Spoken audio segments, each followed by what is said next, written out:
Alright, so the next stop on my big summer coaster trip was at Lake Compounce in Connecticut. I will turn it over to the live me here in a couple minutes, but I wanted to start off with this disclaimer. My day at this park was not a normal day, and it is unlikely that your experience here will be as awful as mine was. I was here on one of the worst days imaginable to visit this park. Even though it was a Wednesday, Lake Compounce had arranged for several monstrously large groups to visit the park on this day. My problem with Lake Compounce with this is that they knew how horrible their park would be on this day, so they should have just closed the park to the public. I could have rearranged my plans to visit another day, and even if I couldn't, I would have preferred to miss out on this park entirely than to have had the day that I had here. It was the most crowded park day I have ever experienced and my absolute worst park day ever. I definitely felt ripped off at this park. Parking is $13 and my admission was over $39 with tax, and that was a discounted ticket. On that note, the people at the ticket windows knew nothing about an ACE discount, which has to be done at the park, not in advance.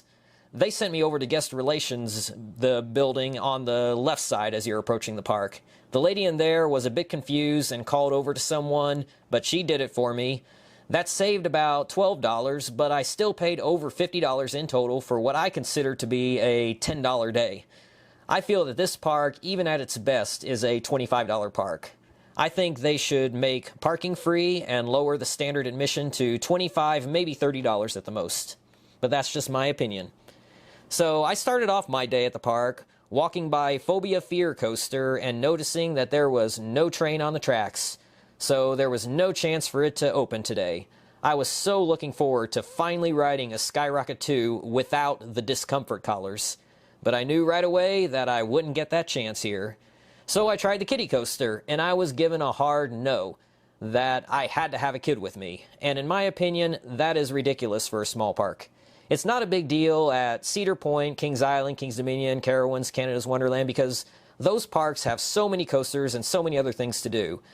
But when you're at a small park and there's so few things to do and there are so few coasters and one of them is closed already, you have to let the adults ride the kiddie coaster just to give us one more thing to do. But that's just my opinion.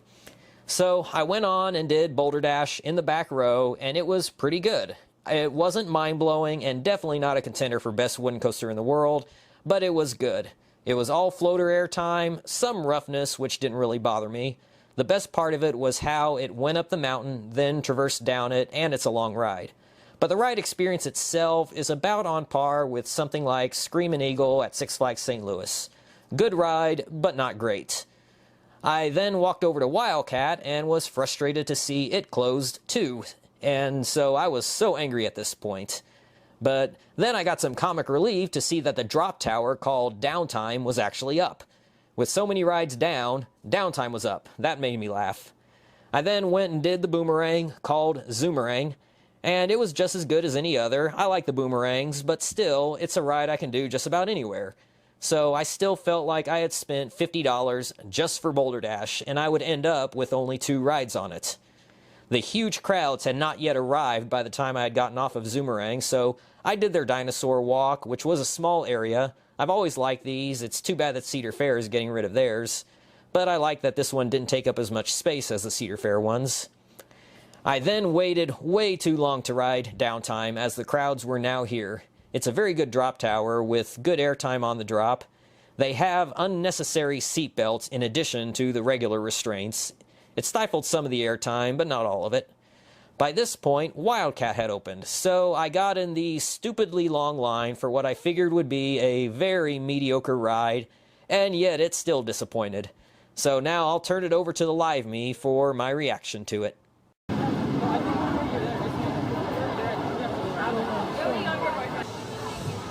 PTC wooden coaster, and I waited almost an hour, 55 minutes I was in line since I had taken the picture of the Ace Landmark sign, which is right behind this tree here, where that girl's in front of.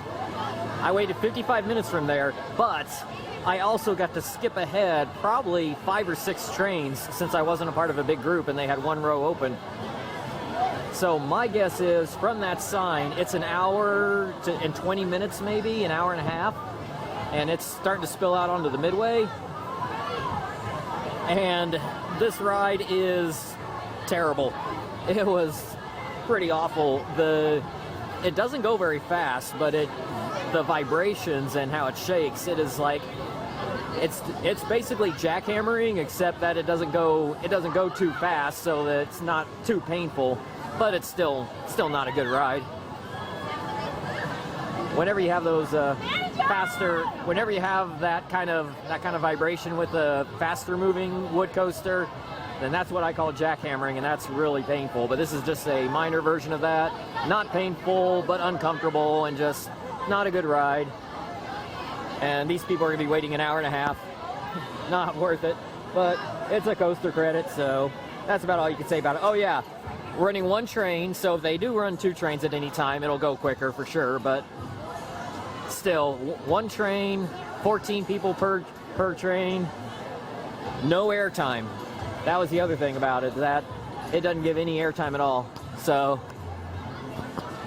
some bad things and nothing good, except that it's a credit. Boulder Dash, much better. So, but I feel a little bit better about things now that I was able to get 3 coaster credits at the park. So this section right in front of us here might actually be the point where it's the highest off the ground, because it climbs up the mountainside. That's one of the coolest things about this coaster. And then just traverses down the side of the mountain.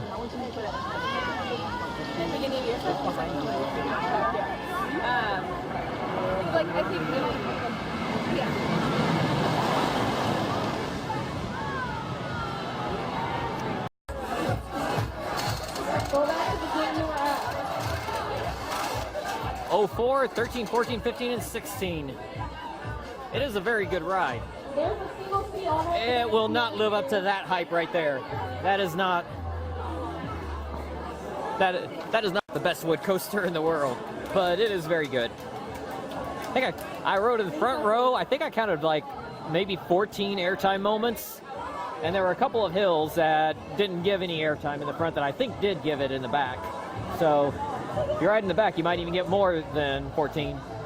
Yeah, it was quite a bit of airtime. That was really good. There was a couple of rough spots that kind of jackhammered a little bit. But overall, I think it's a very good ride. I think as far as what I was expecting of it, it lived up to my expectations. But you look at those Golden Ticket Awards, it's not going to live up to that kind of expectation. Overall, I'm happy with it.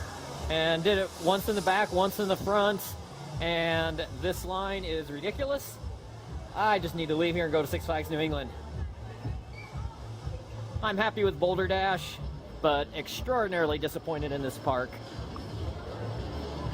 Even with Boulder Dash being a great ride, I'm thinking this is probably easily the worst park I have ever been to, and I'll even throw the fun spots and things like that into it. Fun Spot Atlanta. I'll take Fun Spot Atlanta over this park. I'll take my old home park of Bells over this. In fact, like I said, Boulder Dash is a very good wood coaster.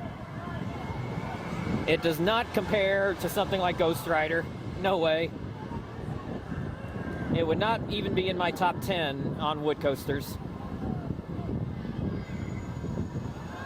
Yeah, just wood coasters alone. Certainly not top 10 overall. Nowhere near it. Probably not even top 50.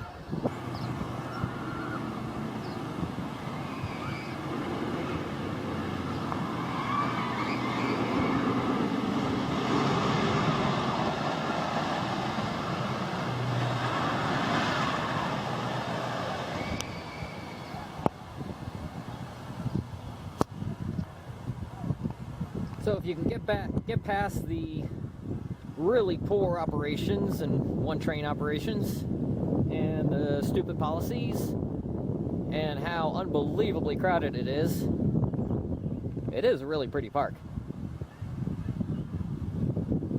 I found a nice little spot here, went into the water park, walked along the beach, came out over here, Not nearly as many people, much nicer. Look out over the lake.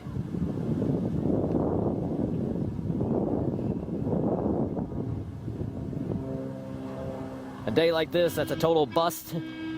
I'd say my day at Kentucky Kingdom was more fun than this, and that was a total rain out. Yeah, you gotta take what you can get. Hey, change the plans a little bit. So that's what I did here. Just came over just to relax for a while.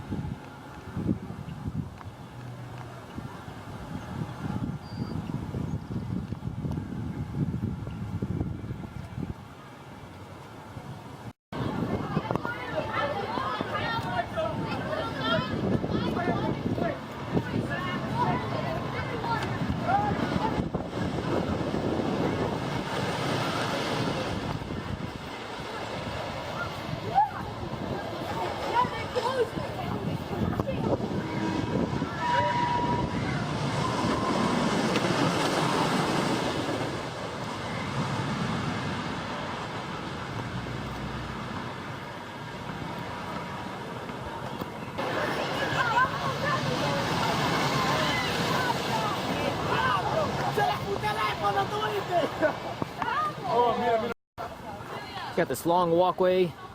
This is the return trip of Boulder Dash. It's a really cool section. There's lots of airtime, seems to never end. It's really cool. It's right out along the lake here. Looking back towards the water park. And even with as crowded as it is, they only have a couple of water slides open. I didn't even notice that lighthouse water slide over there. I'm pretty sure that's closed. And I got a tree in the water here.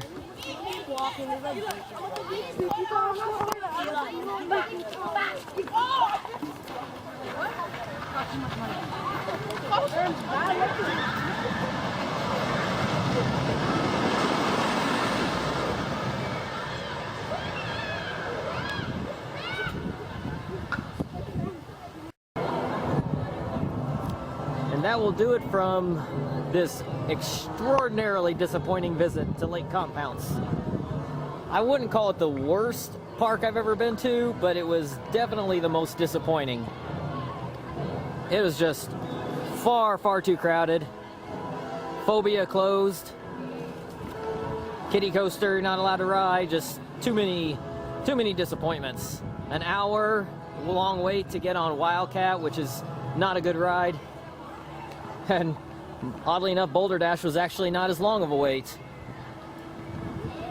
Definitely not worth the price that they charge, even though I did get the discount, the junior admission. The Boomerang was decent. Boulder Dash was actually a really good ride. I actually really enjoyed it.